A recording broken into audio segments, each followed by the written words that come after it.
Hola, mi nombre es José Julián Velázquez, soy fisioterapeuta de Medicarte de la sede de Medellín y el día de hoy vamos a hablar de un tema de importancia para ustedes como lo es el dolor de tobillo y el manejo que le podemos dar en casa.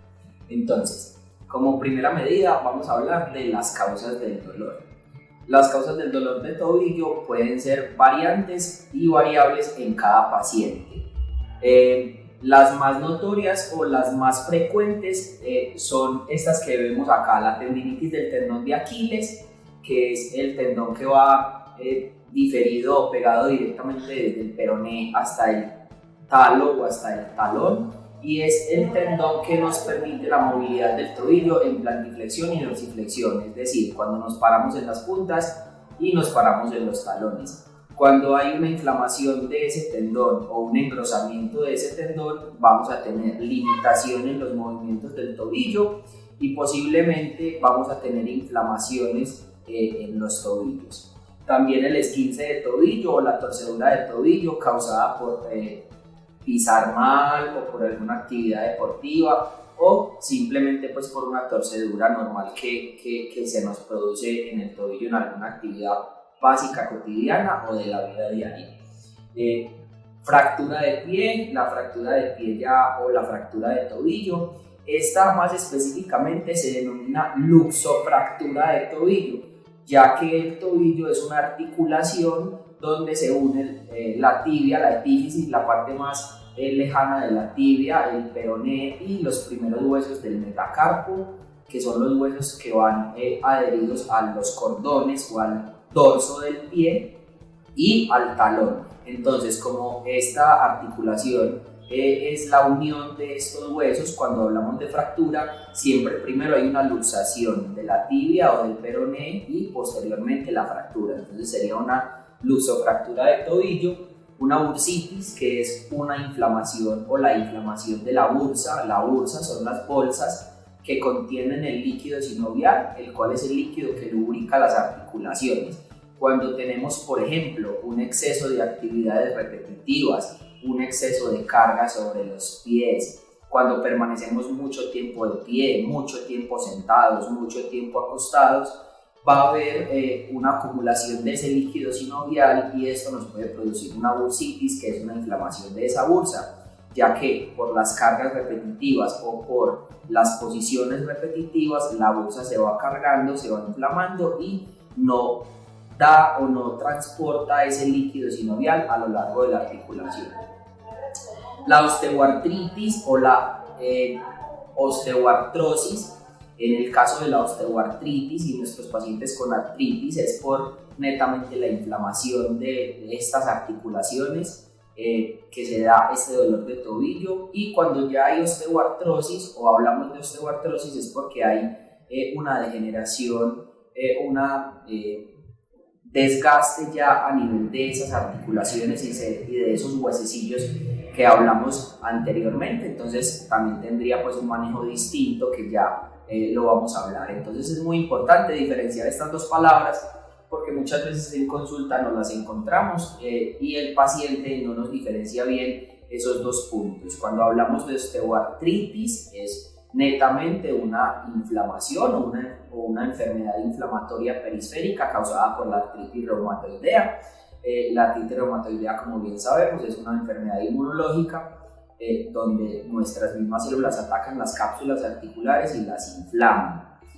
Contrario a la osteoartrosis, en donde ya hay un desgaste de la articulación, ese desgaste va asociado a la edad y es progresivo.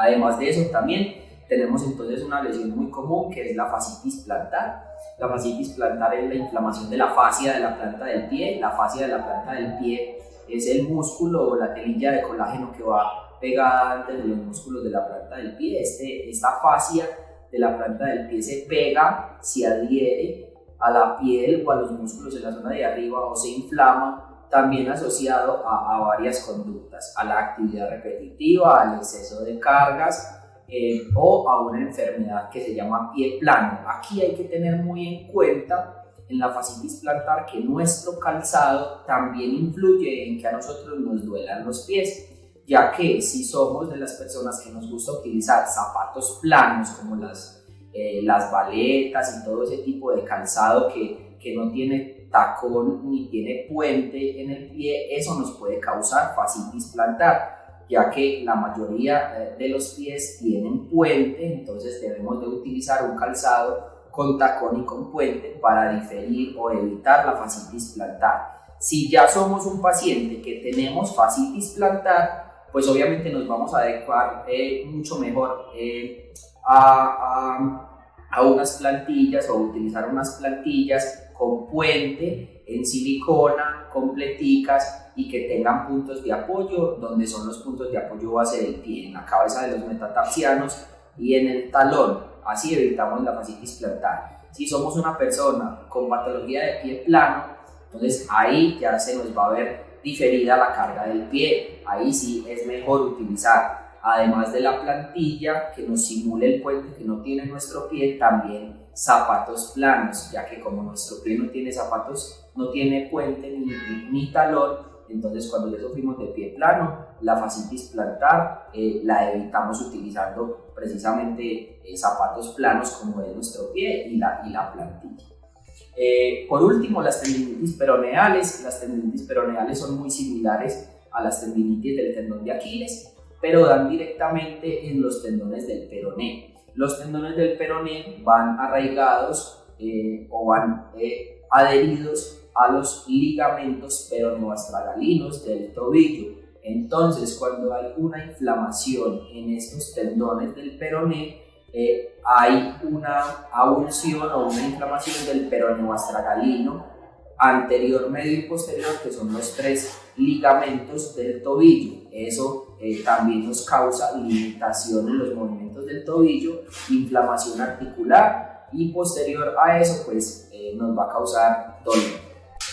Como lo habíamos hablado ahorita, según cada patología, el manejo que se le da es algo distinto. ¿Listo? Entonces aquí vamos a ver más o menos los manejos del dolor y yo les voy a ir indicando para qué patologías o para qué problemas de los que vimos anteriormente van a ir aplicados cada sistema antidolor. Entonces el dolor local son los síntomas como tal, el dolor irradiado. El dolor irradiado es cuando nos duele el tobillo pero nos da irradiación de dolor o nos pasa el dolor hacia otra zona del pie, como por ejemplo los gemelos, como por ejemplo el dorso del pie o la planta del pie. O sea, cuando el dolor no es localizado simplemente en el tobillo, sino que nos pasa o nos migra hacia otras superficies del pie. La rigidez del tobillo, cuando, como se les mencionaba ahorita, por las tendinitis se limitan los movimientos del tobillo y yo veo que mi tobillo se está moviendo menos de los rangos que normalmente yo veía o yo sentía que se movía el tobillo. El edema o la hinchazón, entonces el edema, hinchazón o inflamación son 2 términos también distintos. El edema es cuando yo ya palpo una inflamación, cuando yo aprieto la inflamación y mi dedo va a quedar completamente marcado sobre la inflamación y se va a demorar algunos segundos para quitarse la marca. La inflamación es simplemente, o hinchazón, es simplemente cuando yo palpo, cuando yo toco una bolsita con líquido o una zona blanda de alguna articulación que tiene líquido.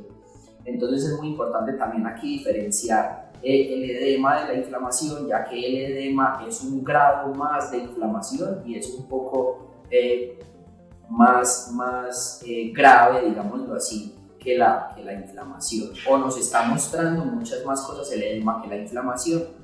El hematoma o el morado, el hematoma normalmente pues se va formando o se hace tras un esguince o cuando simplemente tenemos problemas vasculares en nuestros pies, por ejemplo el tener insuficiencia venosa periférica profunda o superficial en los miembros inferiores también nos puede causar problemas y limitación en el tobillo.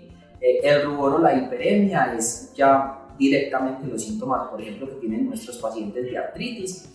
La hiperemia es el calor localizado, cuando se tocan o te tocas las articulaciones, en este caso el tobillo, pues sí está caliente, como si tuviéramos una fiebre localizada en el tobillo, ¿sí? Y el rubor es cuando esa zona donde yo tengo esa hiperemia, ese aumento del calor localizado en la articulación, además de eso también está rojo, también se ruboriza. Por último, la inestabilidad. La inestabilidad es cuando yo piso o voy a hacer algún esfuerzo máximo con mi pie y voy a perder el equilibrio, siento que pierdo el equilibrio. Aquí también va más arraigado específicamente, por ejemplo, a las lesiones como los esguinces, las torceduras y las fracturas, ya que este tipo de patologías o de eventualidades nos pueden causar inestabilidad en nuestra articulación. Para el manejo en casa, entonces, de los problemitas y las patologías y las eventualidades que ya hablamos, entonces vamos a diferir más o menos lo que nos muestra la presentación con lo que hablamos hace un momento de todos los conflictos que puede tener el tobillo a lo largo pues, de nuestro transcurso.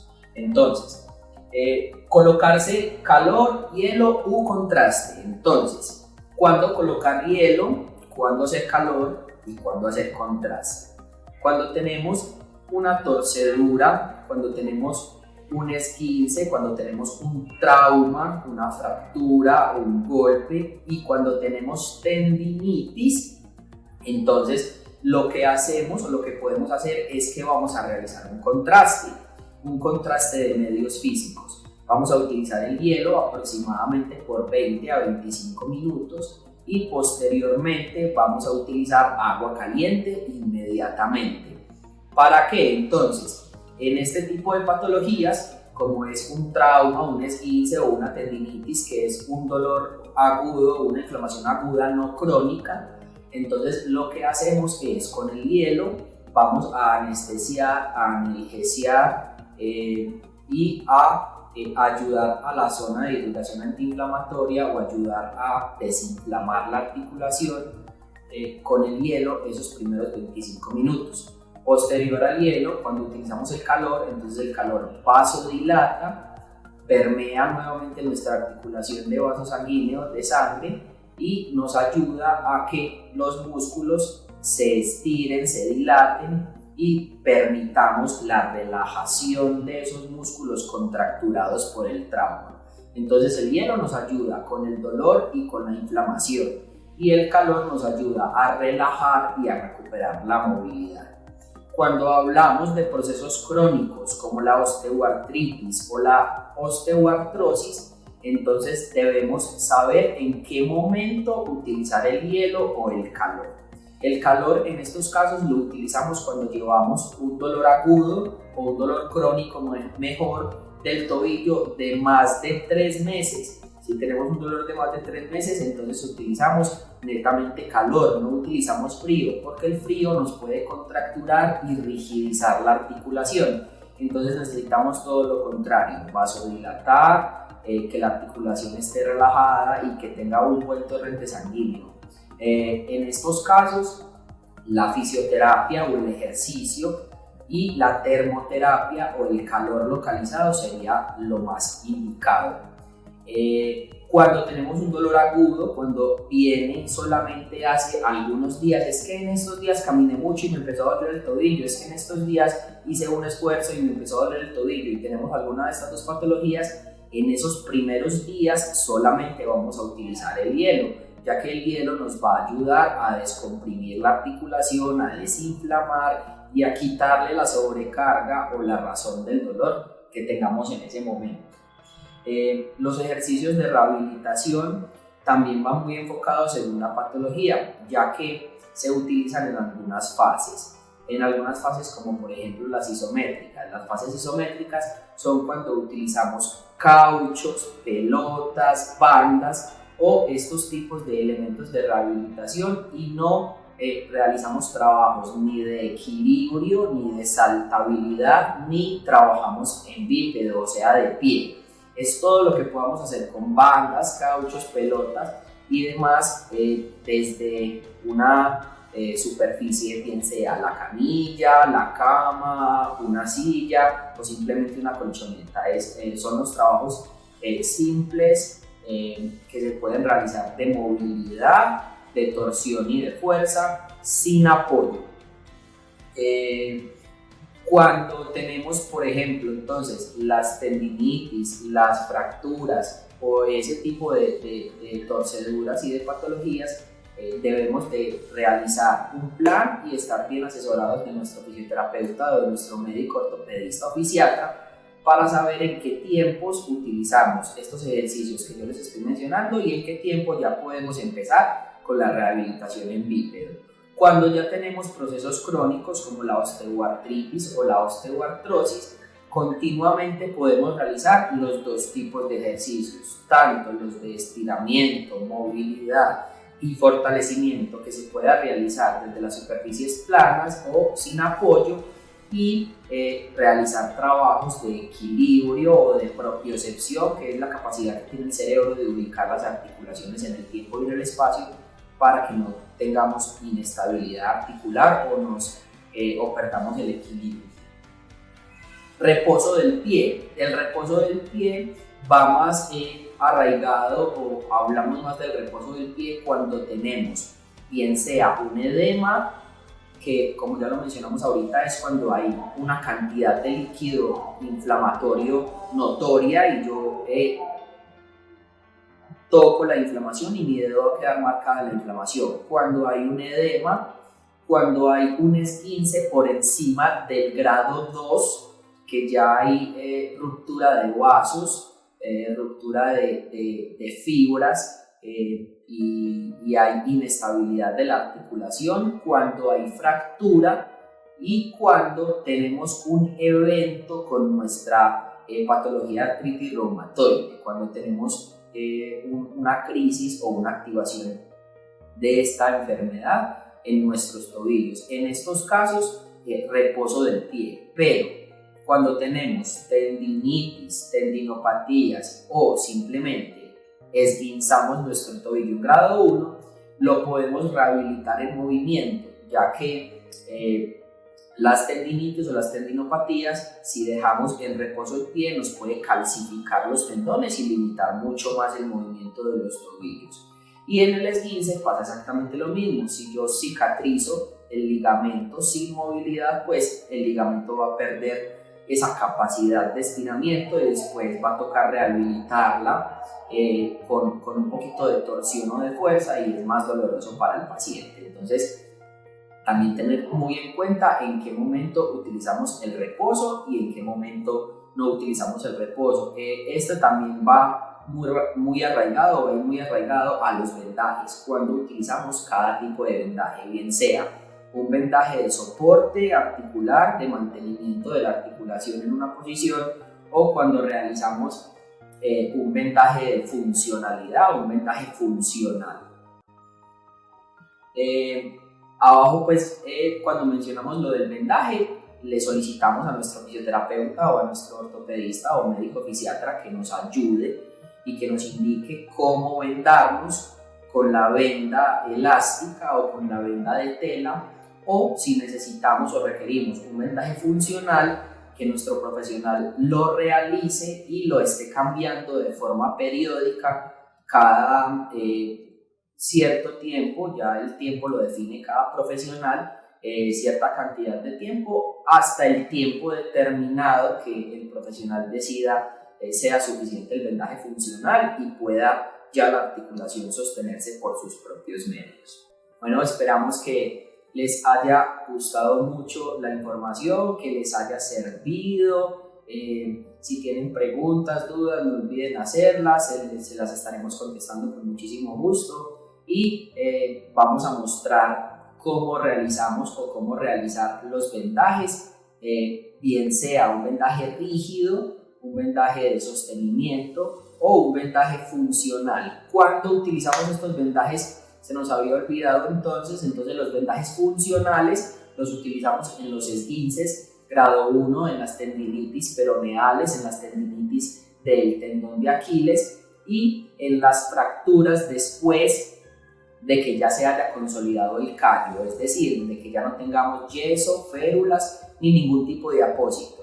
Ahí ya podemos utilizar los vendajes funcionales para mejorar la estabilidad del tobillo y favorecer los procesos de rehabilitación. Cuando rigidizo el tobillo y hago un vendaje de soporte. Entonces, cuando recién tengo la fractura, cuando hay un esguince por encima de grado 2, cuando tengo una crisis artrítica o una crisis de inflamación por artritis. A continuación vamos a mostrar entonces cómo se deben de realizar los vendajes según lo que hablamos anteriormente en el magazine. Entonces, esto es una venda elástica, también podemos utilizar una venda de tela rígida y este sería un vendaje de soporte o de sostenibilidad articular. Realizamos 2 dobleces completos para posterior empezar a vendar la articulación del tobillo en forma de espiga ascendente y en forma de 8. Entonces es importante que siempre vaya un poco más arriba la espiga del vendaje de la parte anterior.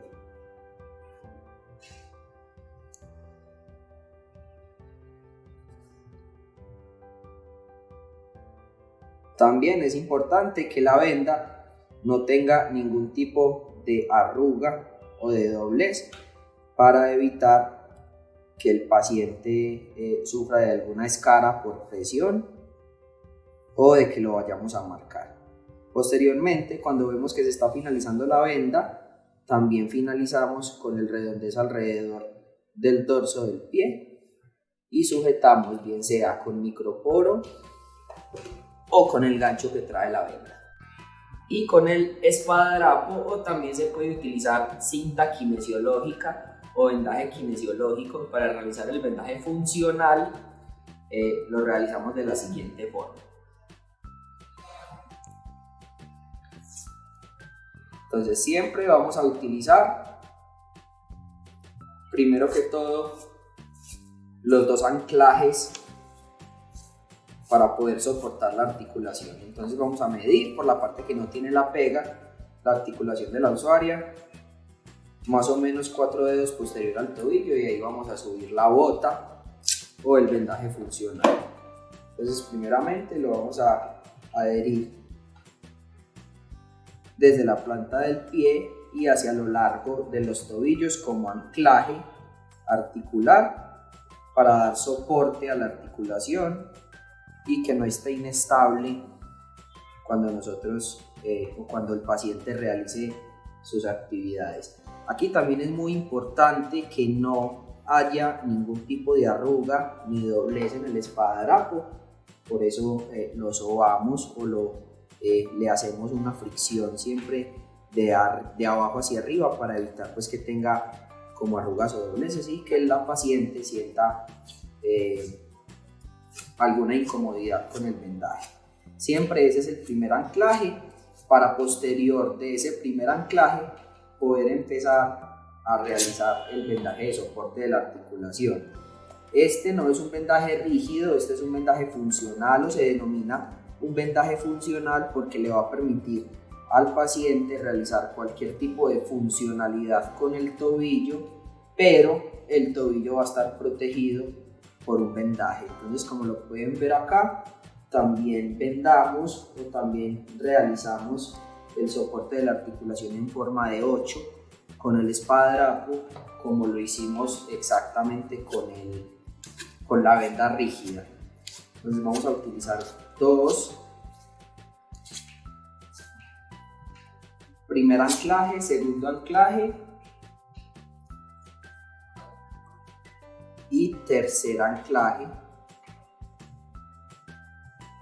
Entonces, como lo hicimos ahorita con la venda rígida, también es importante recordarles que siempre va por encima del vendaje o la espiga del que ya hicimos.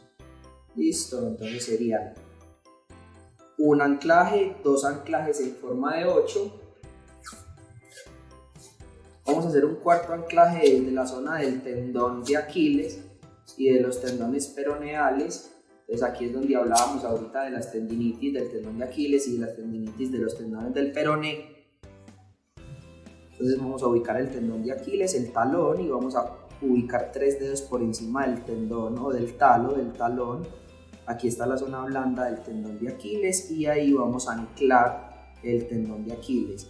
A los lados del tendón de Aquiles está el peroné, entonces ahí es donde se difieren o donde están anclados también o adheridos al tendón de Aquiles los tendones del peroné.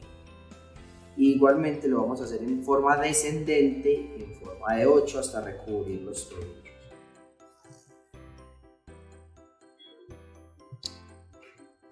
Aquí ya tenemos un vendaje funcional de tobillo. Lo que sigue o lo que seguiría es simplemente adornar, digámoslo así, la bota para que quede completa y para que quede pues como más estéticamente visible.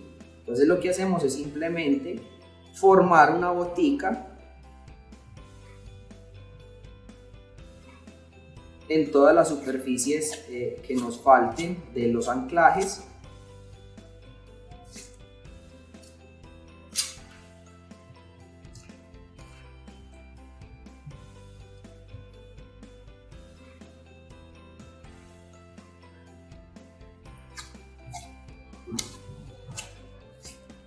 Y asimismo, como finalizamos ahorita con la venda rígida, de igual manera, así finalizamos el vendaje funcional desde el dorso del pie.